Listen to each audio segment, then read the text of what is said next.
welcome back to another video. I very recently shared a video on how to color fur where I colored a bunny in this coloring book. So there's some very little teeny tiny flowers on that page. So I'm going to use those to show you exactly how I would color very teeny tiny little flowers, because that is something that for a very long time when I was a beginner I really struggled with. And I always wondered how I would color them so that they still stand out on my coloring page. And so I'm going to share tips and techniques on how to do that with you today in this video. If you check the description box down below, you'll find links down there for my email list, my Facebook group, my Etsy shop, and my Patreon if you'd like to support me there. I also now have channel membership. You can find more information out about that by clicking the join button down below the video. So this is the bunny that I just shared in my very recent video, and I showed you how to create this beautiful fur effect on the bunny in that video. If you would like to see that, I will link it in the upper right hand corner. But on this page we have all these very tiny little flowers here, and sometimes they're really complicated to color, very little flowers where you don't have a whole lot of space to color, and sometimes it's okay to straight color. So I'm going to share with you how I would go about coloring something like this on my coloring page and still make it look really good, where we have a few different colors and they all come together and just look really pretty. So now we're going to bring red into our coloring page, and I think it's going to be really pretty. I don't too often use red. It's not a color that I really gravitate to. So we're going to change it up a little bit, for me at least.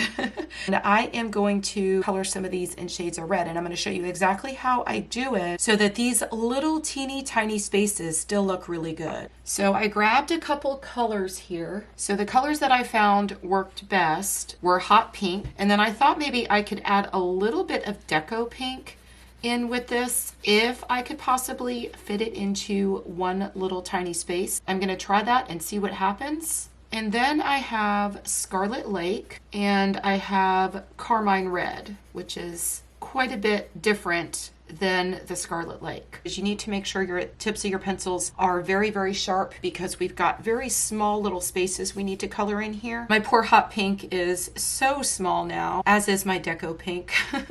You could tell I use them a lot. So I think I'm going to do these a little bit differently. I'm going to try two different techniques. With my reds, I'm going to color each one a different color. And then I'm going to come to the center one that I'm going to color pink. I'm going to use these two pinks, but I'm going to try to do a little bit of blending inside the little tiny flowers. And that's why you need to have the very sharp tips on your pencils so that you can get into all those little tiny small spaces. So let's go ahead and start with our reds. Let me go ahead and start with this one out here, because I think I'm going to do this outer one red and this outer one red, and then the one that's on the inside is going to be pink. So I'm just going to come in here and I'm just going to straight color the whole thing. How easy is that? It is okay to just straight color.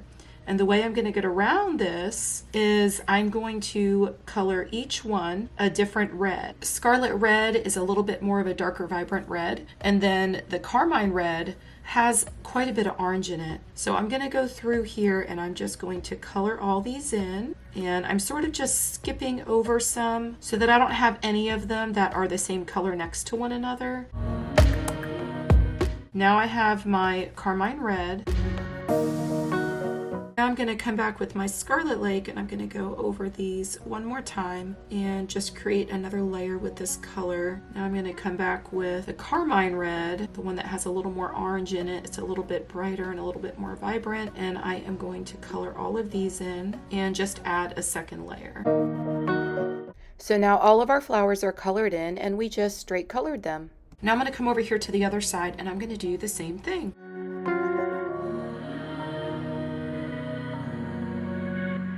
I really wanted to make this video so y'all know that it is okay to just straight color and it's still going to look really good. So now let's go ahead and color these in with the pinks. For this one, I'm going to try to fit both of the colors into these little tiny spaces, and that's why I suggested you have really sharp tips on your pencil. So just make sure you sharpen your pencils if you're trying to cover a very small space on your coloring pages. So I'm just going to first go over all of these and add my my Deco Pink, and these are so super small. I don't know if I'm going to be able to use two colors. Let's see what I can do. Maybe just add a little bit of this towards the outside. This is the hot pink. We're doing it two different ways here. On one of them we are using the two colors, and on the red ones I am going to do something else with those, and I will show you here in a minute. Now I'm just going to come back and go over the whole thing and add another layer of the Deco Pink. I don't know if maybe I need even a darker pink. I'm wondering if I should have used the neon pink. Okay, so I grabbed my neon pink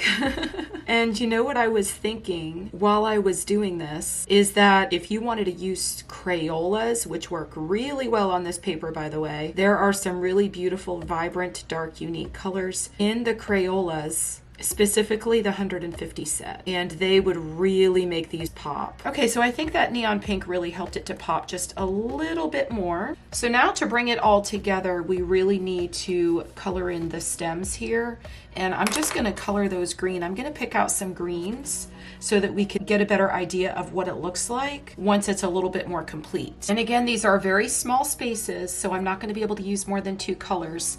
So I just picked up two colors I know go really well together. I have the spring green and the Prussian green, and the spring green is going to make these pop just all that much more. I'm going to fill all of these with the spring green, and I'm only going to come back with the Prussian green just to add a little bit of depth. So you can see that it is okay to just straight color, and if you just alternate some of your colors, it's gonna look really pretty when you're coloring little tiny spaces like this. So now I'm going to take the Prussian green, and I'm only using the Prussian green very, very lightly just to add a little bit of depth. I'm going to hold my pencil at the side, and I'm just coming in here to add just a little bit of color, and I'm going to try to cover a little bit of that line art. And I'm just blending this Prussian green right into the spring green. And again, make sure the tip of your pencil is very sharp when you're doing this.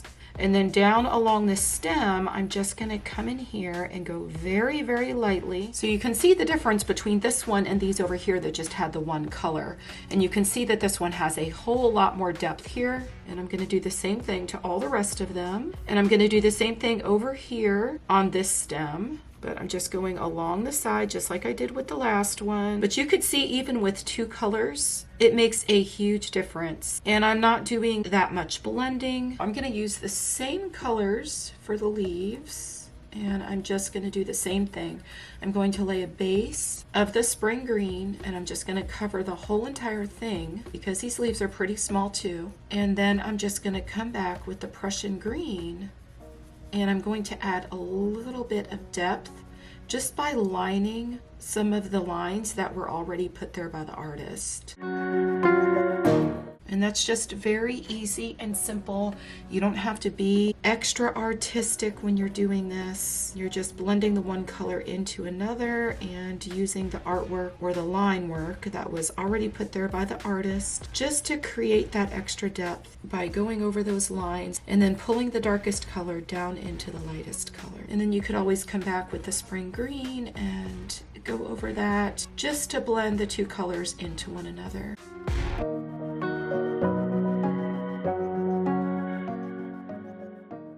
But you can do a whole lot just using two colors, especially when you have much smaller spaces to cover. And I'm just coming through and adding a second layer just to darken it up a little bit so that I can create a contrast between those two colors, and you can actually tell there's two colors there. So now I have my jelly roll. This is the 0.08 jelly roll, so it is a little bit thicker. So on the ones that are red, I'm going to go through and I just want to create a little pop of highlight in each one of the little flowers. And this is my little trick that I use all the time just to make things stand out a little bit more when I just straight color. So I'm just going to go through to each one of the centers of each one of the flowers, and I'm just going to add a pop of white in there. And look how cute that is. I love it. And there is a little black dot, which would be the center of the flower in each one of these. I'm just going over the center of the flower and adding a little white dot in there, but that totally changes it up. And then I'm going to show you something a little bit different for this one that I colored pink. So you've got quite a few different techniques that you can use when you are just straight coloring or even just blending two different colors together. So here on these two that I used red, I used two different reds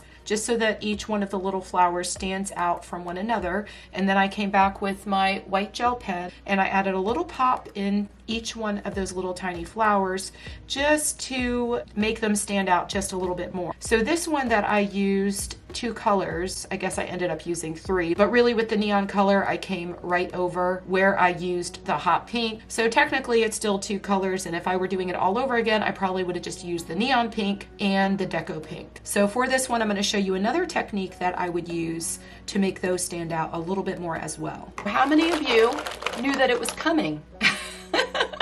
I have my stickles, and these are fantastic just to create a little bit more depth. I am going to use the hibiscus because it's my pink stickles, and I'm going to add a little bit of glitter to these here in the center. If you've been watching my videos for quite some time, you know that the hibiscus is one of my absolute favorite colors. It's pretty much just layering right over the colors, so you could still see the colors that you used, but they're just gonna look glittery. But that is another technique that you can use, and if I wanted to use the pink glitter and put those over the red, that would be super pretty too. This is pretty see-through when you lay it down on your coloring pages. It just looks like pink glitter. It looks like there's lots of different shades and maybe even a little bit of gold in there. It looks sort of iridescent a little bit, but it's really super pretty.